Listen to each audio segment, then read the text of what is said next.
Hey, well, I guess just a little background. I'm 49 years old, and I've had hip pain for, I don't know, probably 7 to 10 years, and it's just gotten gradually worse. I used to run a lot, play a lot of basketball.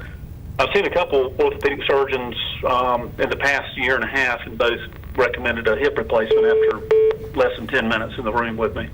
And I'm just wondering if I'm scared of surgery. I don't, nobody wants to have surgery.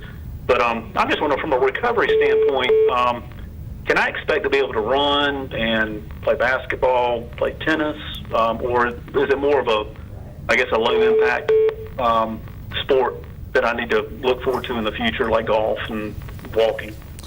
That is an excellent question, and last year at my fellowship, we actually researched that exact question because it's something that we didn't have science to back up any answer to.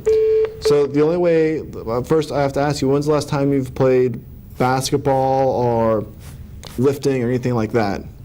Well, I've done upper body lifting within the last month and a half. Okay. Really nothing lower body. As a matter of fact, my legs are really, not that they were ever strong before, but they're really weak now. Yeah.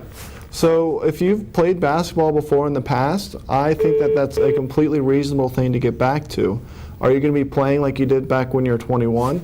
Probably not. No way. But are you going to be able to go around and shoot and play a quick pickup game? Yeah, I think that's completely reasonable.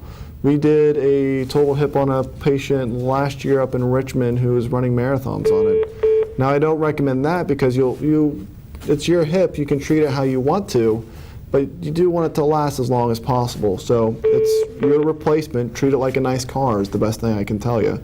You know, if you're going to take it out for a nice quick drive, make sure the road's clear. That's a good analogy. Yeah, these are machines that we're putting in you. The more that you abuse a machine, the less likely the machine's going to last forever. And if you're younger, you know, hip replacements and knee replacements fail most in young, active, big, strong guys, because it is a machine and it has a duty cycle to failure like every machine does. No lawnmower will last forever, for example. Yeah.